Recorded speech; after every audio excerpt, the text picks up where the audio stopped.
एक मिनट के लिए इमेजिन करो कि कोई इंसान $3 मिलियन स्पेंड करता है एक सिंगल प्रोजेक्ट पे। मैसिव प्रोडक्शन सेट बनाया है, प्रोफेशनल्स का क्रू हायर किया है, महीनों तक शूटिंग चली है, और फिर अचानक वो एक दिन उस पूरे के पूरे प्रोजेक्ट को उठाकर, उस पूरी वीडियो को उठाकर डस्टबिन में डाल देता है। क्यों? क्योंकि वो उस वीडियो के लिए, उस प्रोजेक्ट के लिए 2 इंच का एक छोटा सा पिक्चर ही फिगर आउट नहीं कर पाया। वो उसका थंबनेल ही ढंग से विजुअलाइज नहीं कर पाया। उसे कॉन्फिडेंस ही नहीं आ पाया कि वो वीडियो चलेगी या नहीं चलेगी। सुनने में क्रेजी और इलॉजिकल लग रहा है ना? सुनने में ऐसा लग रहा है ना कि अरे प्रोफेसर, ये कहानी तो यार आपने खुद बनाई है। पर रियलिटी ये है कि इंटरनेट पे जो सबसे बड़े क्रिएटर्स हैं वो एक्चुअली ऐसे ही ऑपरेट करते हैं। ये मेरी बनाई हुई कहानी नहीं है। मिस्टर बीस्ट ने अपने पॉडकास्ट पे ये बात खुद बताई और उसने एक डेडिकेटेड वीडियो भी अपलोड कर रखी है कि ऐसी कौन सी वीडियोस हैं जो कभी अपलोड ही नहीं कर पाया वो, और क्यों। पॉइंट ये है कि इस सब के पीछे एक बहुत डीप लॉजिक है। चलो पहले एक टिपिकल नए क्रिएटर की लाइफ देखते हैं। उसके दिमाग में एक आइडिया आता है, वो तुरंत एक्साइटेड हो जाता है, लैपटॉप खोलता है और पागलों की तरह 5 दिन लगातार एक 20 पेज की स्क्रिप्ट लिखता है। फिर वो एक्सपेंसिव कैमरा निकालता है, परफेक्ट लाइटिंग सेट करता है, 4 घंटे शूट करता है। फिर आते हैं एडिटिंग के 3 दिन। खतरनाक transitions, sound effects, background music, सब एकदम टॉप नॉच लगता है। वो बंदा अपना पूरा दिल और जान उस वीडियो में डाल देता है, और फिर जब पब्लिश करने का टाइम आता है ना, तो बटन दबाने से ठीक 10 मिनट पहले उसे याद आता है कि अरे यार, थंबनेल भी तो लगाना है। इस वीडियो के थंबनेल के बारे में तो अभी तक मैंने सोचा ही नहीं। फिर वो जल्दबाजी में कैनवा खोलता है, 5 मिनट में कोई अजीब सा टेक्स्ट और फोटो चिपका देता है और वीडियो लाइव कर देता है। रिजल्ट ये आता है कि वीडियो टोटली फ्लॉप हो जाती है और व्यूज महाघटिया आते हैं। और फिर उस क्रिएटर को लगता है कि एल्गोरिदम उसके खिलाफ काम कर रहा है, कि उसकी किस्मत ही खराब है, जबकि एक्चुअली उसने खुद अपने हाथों से अपने प्रोजेक्ट को डिस्ट्रॉय किया है। ये लिटरली उस सिनेरियो जैसा है जहां किसी ने एक वर्ल्ड क्लास 5 स्टार रेस्टोरेंट बनाया हो, अंदर मास्टर शेफ लेवल के खाना बनाने वाले बंदे रखे हो, पर बाहर का साइन बोर्ड इतना गंदा और टूटा हुआ हो कि सड़क से गुजरने वाला कोई इंसान दरवाजा ओपन ही नहीं करना चाहता। उसे वाई भी नहीं आ रही। अंदर का खाना कितना भी टेस्टी क्यों ना हो, क्या फायदा अगर किसी ने खाया ही नहीं तो। पर डिजिटल दुनिया में ये और भी ज्यादा रूथलेस है। फिजिकल दुनिया में तो शायद कोई गलती से या क्यूरियोसिटी में गंदे साइन बोर्ड वाले रेस्टोरेंट के अंदर भी चला जाए, पर इंटरनेट पे वहां एल्गोरिदम एक रूथलेस मैच मेकर की तरह बिहेव करता है। उस मैच मेकर को इस बात से जीरो फर्क पड़ता है कि तुम्हारा दिल कितना साफ है या तुम्हारी स्क्रिप्ट कितनी डीपली रिसर्च्ड है। उसे तो बस एक चीज दिखती है, डेटा। उसने तुम्हारा थंबनेल 1000 लोगों की स्क्रीन पे फ्लैश किया और उसमें से सिर्फ 5 लोगों ने क्लिक किया। सीटीआर यानी क्लिक थ्रू रेट हुआ 0.5%, और इस पॉइंट पे आके एल्गोरिदम तुम्हारी वीडियो को ऑफिशियली डेड डिक्लेयर कर चुका है। Game over. वो उसे बाकी लोगों की फीड में दिखाना ही बंद कर देता है। एक तरीके से मैच मेकर ने तुम्हारी प्रोफाइल आगे फॉरवर्ड करना ही बंद कर दी। मतलब लोग गलत जगह अपनी 99% एनर्जी ड्रेन कर रहे हैं। वो लाइटिंग और साउंड डिजाइन परफेक्ट करने में पागल हैं, जबकि व्यूअर अभी तक दरवाजे के अंदर आया ही नहीं है। और ये होता क्यों है? क्योंकि लोग एक ट्रैप में फंस जाते हैं जिसे कॉग्निटिव साइकोलॉजी में संक कॉस्ट फैलेसी कहते हैं। जब कोई इंसान किसी चीज में 15 घंटे एडिटिंग करता है ना, तो उसे लगता है कि उसने बहुत वैल्यू क्रिएट की है। उसका ईगो अटैच हो जाता है उस प्रोजेक्ट से। पर एल्गोरिदम बिल्कुल इमोशनलेस है। सिस्टम को तुम्हारे 15 घंटे नहीं दिखते, सिस्टम को सिर्फ व्यूअर का अंगूठा दिखता है कि वो रुका या नहीं रुका। बिना स्ट्रॉन्ग पैकेजिंग के कंटेंट प्रैक्टिकली एग्जिस्ट ही नहीं करता आज की अटेंशन इकोनॉमी में। और यही वजह है कि आज का चैप्टर तुम्हारे पूरे वीडियो मेकिंग के प्रोसेस को एकदम उल्टा करने वाला है। इसलिए इस चैप्टर का नाम है the thumbnail first rule. Rule बहुत सिंपल है। आइडिया आ गया? सबसे पहले आप थंबनेल सोच लो। अगर थंबनेल स्ट्रांग लग रहा है, अगर उसका विजुअल क्लिक वर्दी लग रहा है, सिर्फ और सिर्फ तभी स्क्रिप्ट लिखना शुरू करो। अगर दिमाग में 15 से 10 सेकंड्स के अंदर उस आइडिया का थंबनेल इमेजिन नहीं हो रहा, तो आइडिया कंप्लीटली अंडर कुक्ड है। उसे वहीं ड्रॉप कर दो। उस आइडिया के साथ आगे मत बढ़ो। समझो ये क्यों इतना क्रिटिकल है। सीटीआर का सिंपल मतलब है कितने लोगों ने तुम्हारा थंबनेल और टाइटल देखा और उनमें से कितने लोगों ने एक्चुअली क्लिक किया। अगर यूट्यूब के एल्गोरिदम ने 100 बार तुम्हारा थंबनेल दिखाया तो सीटीआर हुआ 6%। एवरेज सीटीआर होता है 3 से 4%, और गॉड लेवल सीटीआर होता है 12 से 15%। और इस सीटीआर का 70 to 80% डिसाइड होता है टॉपिक प्लस थंबनेल से।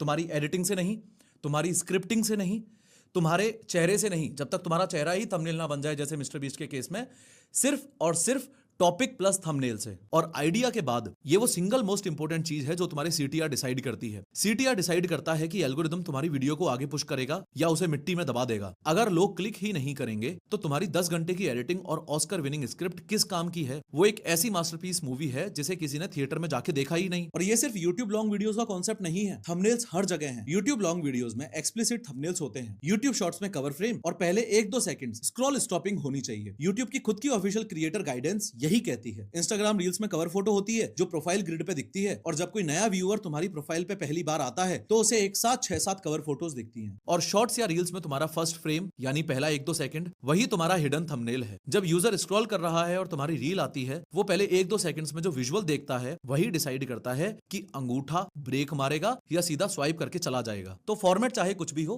प्रिंसिपल यूनिवर्सल है। ऑडियंस पहले देखती है, फिर डिसाइड करती है, और फिर शायद वॉच करती है।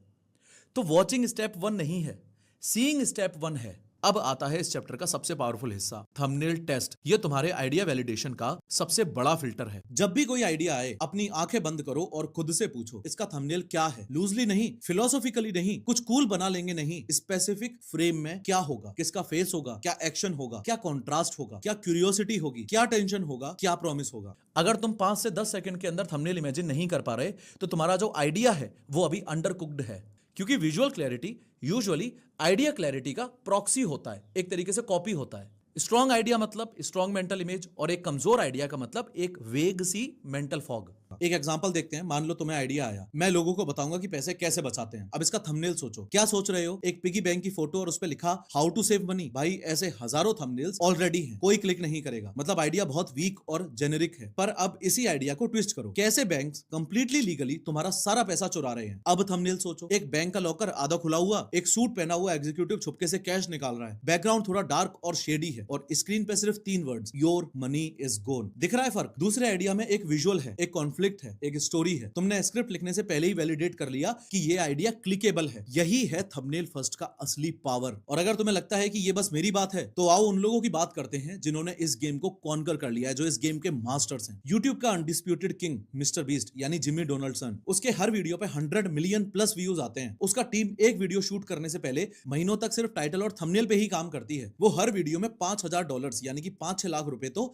सिर्फ 3 थंबनेल्स बनाने पे ही खर्च कर देता है। वो पहले ब्लैंक कैनवस पे कॉन्सेप्ट ड्रॉ करवाता है, अलग अलग लोगों पे उस इमेज को टेस्ट करवाता है, और जब 100% कंफर्म हो जाता है कि लोग डेफिनेटली क्लिक करेंगे ही करेंगे, तब जाके स्क्रिप्ट लिखना और सेट बनवाना शुरू होता है। और अगर थंबनेल टेस्ट फेल हो जाता है तो आइडिया वहीं की वहीं ट्रैश में चला जाता है। नो मैटर कितना टाइम इन्वेस्ट हो चुका है। $3 मिलियन का प्रोजेक्ट भी उनकी प्रोडक्शन डॉक्यूमेंट में ये कंफर्म है कि thumbnail is the most defining part of mister beast brand. वो एक सिंगल वीडियो के लिए शुरुआत में 20 तक डिफरेंट थंबनेल वेरिएशंस बनाते हैं, फिर उनमें से फाइनल 3 चुनते हैं। कॉलिन एंड समीर को देख लो, जो ग्लोबल क्रिएटर कल्चर के एक्सपर्ट्स माने जाते हैं। उनकी पूरी प्लेबुक एक सिंगल लाइन पे टिकी है, if they don't click they don't watch. उनका करिकुलम एक्सप्लिसिटली टाइटल्स और थंबनेल्स को व्यूअरशिप ग्रोथ का मेजर फाउंडेशन बताता है। पैडी गैलोवे, जो दुनिया का सबसे बड़ा चैनल्स का डेटा स्ट्रेटेजिस्ट है, वो एक्सप्लिसिटली कहता है कि गेम का 50% हिस्सा सिर्फ और सिर्फ पैकेजिंग है, 50% आधा गेम। और मार्क रोबर के वायरल साइंस वीडियोस देख लो। साइंस को विजुअली एक्सप्लेन करना कॉम्प्लिकेटेड हो सकता है, पर उसके थंबनेल्स एक 5 साल के बच्चे को भी फ्रैक्शंस ऑफ अ सेकंड में समझा देते हैं कि वीडियो में एग्जैक्टली क्या होने वाला है। अगर इस प्लेटफॉर्म के सबसे बड़े खिलाड़ी इस रूल को रिलीजियसली फॉलो कर रहे हैं, तो तुम जिसके 500 सब्सक्राइबर्स भी ठीक से नहीं है, तुम किस ईगो में बैठे हो कि मैं तो डायरेक्ट कैमरा के आगे बैठकर ज्ञान बांटूंगा। अब यहाँ पे बहुत से लोग एक्सक्यूज देंगे कि पर प्रोफेसर मुझे तो फोटोशॉप नहीं आता, मैं अच्छी डिजाइनिंग कैसे करूं।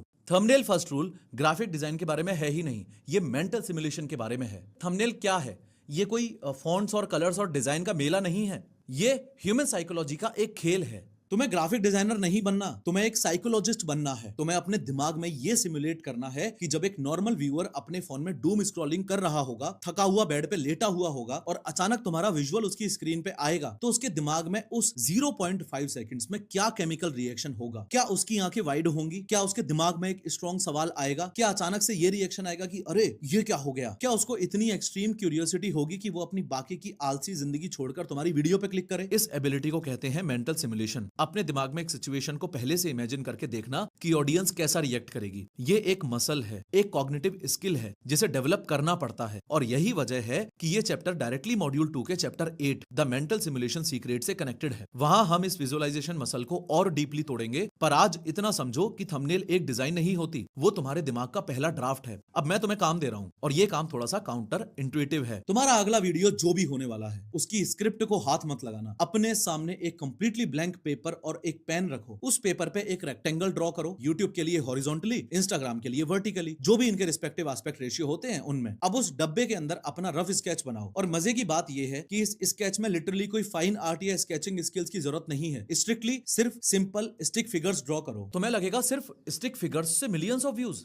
हाँ, क्योंकि भाई जब इंसान कैनवा खोलता है ना, तो colours, high resolution images, drop shadows और अलग अलग तरीके से टाइपोग्राफी वगैरह यूज करता है। तो दिक्कत यह है कि वो एस्थेटिक्स की ब्यूटी में पूरी तरह से खो जाता है, वहां कंफ्यूज हो जाता है। उसे लगता है कि अगर डिजाइन बहुत बढ़िया दिख रहा है, बहुत अच्छा दिख रहा है, बहुत प्रोफेशनल दिख रहा है ना, तो शायद आइडिया भी बहुत अमेजिंग होगा। पर पेपर पे स्टिक फिगर्स ड्रॉ करने से तुम उस डिजाइन और पॉलिश फैक्टर को पूरी तरह स्ट्रिप अवे कर देते हो। जो बचता है वो प्योरली आइडिया का नेकेड कोर इमोशन है। एक सिंपल स्टिक फिगर का फेस फ्रेम में कहां प्लेस्ड है, वो किस सब्जेक्ट की तरफ पॉइंट कर रहा है, और वो स्ट्रिक्टली 3 वर्ड्स का टेक्स्ट एग्जैक्टली क्या है जो क्यूरियोसिटी पे स्पाइक कर रहा है। इस कंप्लीटली स्ट्रिप्ड डाउन अगली वर्जन में अगर टेंशन और इंट्रीग फील हो रही है, तो मतलब कोर आइडिया अनब्रेकेबल है। डिजाइन तो उसके बाद उस आइडिया को विजुअली हाईलाइट करने का काम करेगा। स्केच बना लिया, अब अपने आप पे ट्रूथ सीरम यूज करो। खुद से 3 रूथलेस सवाल पूछो और खुद से झूठ मत बोलना। पहला, क्या ये स्क्रॉल रोकेगा? दूसरा, क्या इसमें जो प्रॉमिस किया जा रहा है वो एकदम क्रिस्टल क्लियर है बिना कंफ्यूजन के? और तीसरा, क्या इसमें कोई विजुअल टेंशन या ओपन लूप मौजूद है? अगर इनमें से एक का भी आंसर नो है, या फिर अगर थोड़ा सा भी हेजिटेशन है, तो तुम्हें अभी स्क्रिप्ट राइटिंग का डॉक नहीं खोलना है। वापस पेंसिल उठाओ और एक नया रेक्टेंगल ड्रॉ करो, क्योंकि बिना इस प्रॉमिस को लॉक किए स्क्रिप्ट का एक शब्द भी टाइप करना अपने खुद के समय को, अपने टाइम को डस्टबिन में फेंकने जैसा है। थंबनेल वो एक्स्ट्रा डेकोरेशन मटेरियल नहीं है जो वीडियो पूरा होने के बाद ऊपर से स्प्रे पेंट की जाती है। थंबनेल पूरे आर्किटेक्चरल प्रोजेक्ट की सबसे एब्सोल्यूट फाउंडेशन है। इंटरनेट पे पहली बैटल है थंबनेल। आज के बाद तुम्हारा कंटेंट क्रिएशन प्रोसेस जो है वो कंप्लीटली बदल जाना चाहिए। सबसे पहले आइडिया सोचो, उस आइडिया की एक विजुअली स्ट्राइकिंग इमेज अपने दिमाग में क्रिएट करो। अगर थंबनेल में वो पंच नहीं मिल रहा तो अपने आइडिया को डस्टबिन में डालो, लेकिन अगर थंबनेल में पंच लग रहा है, अगर एक आग सी लग रही है, तो अपना डॉक खोलो और स्क्रिप्ट लिखना शुरू कर दो। Never write a script for a video thumbnail of which you can not see, you can not imagine. ये इस चैप्टर का परमानेंट लॉ है। मिस्टर बीच इसे फॉलो करता है, मैं इसे फॉलो करता हूं, प्रोफेसर ऑफ हाउ इसे फॉलो करता है, मार्क रोबर इसे फॉलो करता है, सारे बड़े क्रिएटर्स इसे फॉलो करते हैं। अब अगली तुम्हारी बारी है। जाओ वो रेक्टेंगल ड्रॉ करो, क्योंकि जब तक तुम्हें वो थंबनेल क्लियरली नहीं दिख रहा, आइडिया एग्जिस्ट ही नहीं करता।